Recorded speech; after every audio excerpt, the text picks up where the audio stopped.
Howdy, we are moving on now to part 2 of chapter 13. So entrepreneurship itself is the process by which individuals, teams, or organizations identify and pursue entrepreneurial opportunities without being immediately constrained by the resources they currently control.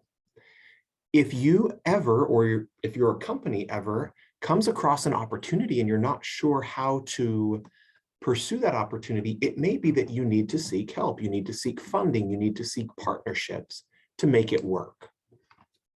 Firms that encourage entrepreneurship are risk takers, committed to innovation, and they're proactive in creating opportunities rather than waiting to respond to opportunities created by others. Strategic entrepreneurship is taking entrepreneurial actions using a strategic perspective. I hope that as you engage in any level of entrepreneurship throughout your career, that you will incorporate the elements of strategy that you have learned.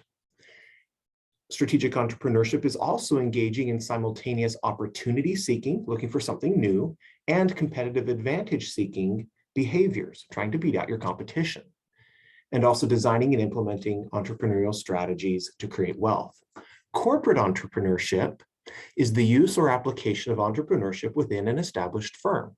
There are some very large organizations that have remained very entrepreneurial, and they tend to always be looking for new opportunities.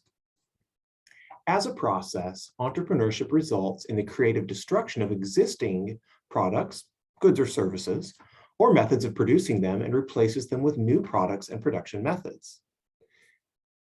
We can see many industries that have shifted and changed or even been nearly eliminated, if not completely eliminated, by advancement.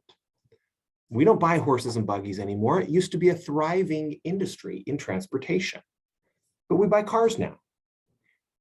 Previous industries were ended.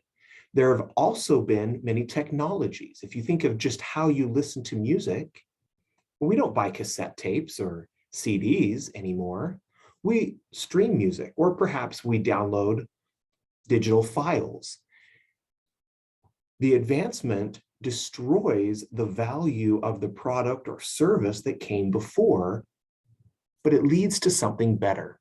Entrepreneurship positively contributes to individual firms' performance and stimulates growth in countries' economies. In order to innovate, there's a very important concept that I want you to pay close attention to, and that is recombination, taking multiple elements and putting them together into something new. To give you an example, I want to introduce you to an artist. Some of you may be familiar with these paintings. Maybe you've seen these before, but I promise you, every one of you, whether you recognize these or not, you are familiar with this painter. It was a man, he's world famous, and he achieved this level of skill as a late teenager. This artist essentially became bored with the work that he was doing, and so he started learning about different art and styles from around the world. And he started to combine some of these different elements to create what he really became known for. This is Pablo Picasso.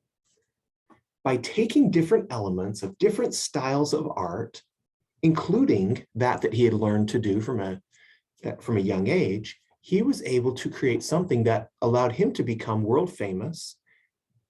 But if he had simply pursued art that he had learned to create early on, there's a good chance that maybe he would have had a successful career and made a living, but would likely not be a household name.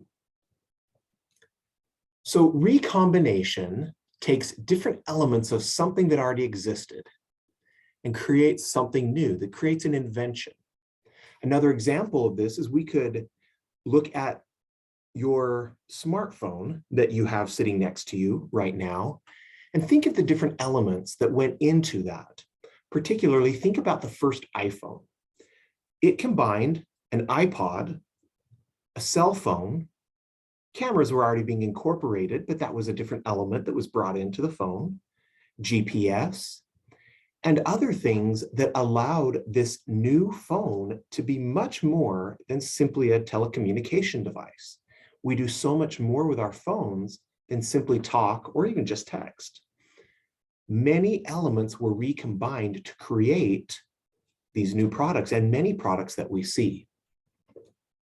So an invention is the act of creating or developing a new product or process. It brings something new into being, and technical criteria can be used to determine the success of an invention. We can see that a car moves faster or has better gas mileage. We can see that a phone has a longer battery life. These are technical criteria, they're observable. However, the step that's really important here is innovation. There have been many inventions that never really made it to market. So the process of creating a commercial product from an invention is innovation. This brings something new into use. It is a key outcome that firms seek through entrepreneurship, is often the source of competitive success, and commercial criteria are used to determine the success of an innovation. If you ever watched the TV show Shark Tank, you'll see many inventions.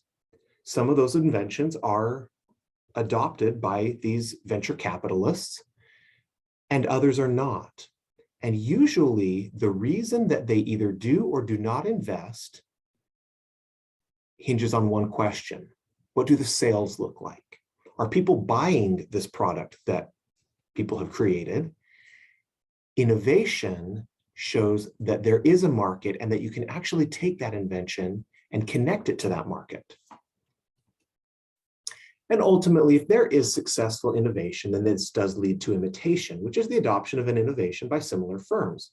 This usually leads to product or process standardization. Products based on imitation often are offered at lower prices and with fewer features. Entrepreneurship is critical to innovative activity because it acts as the linchpin between invention and innovation. You take that invention and you start to sell it, you start to market it, to produce it. That's entrepreneurship. And that leads to this commercial success or potential commercial success. So innovation is the most critical of the three types of innovative activities for most companies. It is a key outcome that firms seek through entrepreneurship and is often the source of competitive success, especially for companies competing in highly competitive and turbulent environments.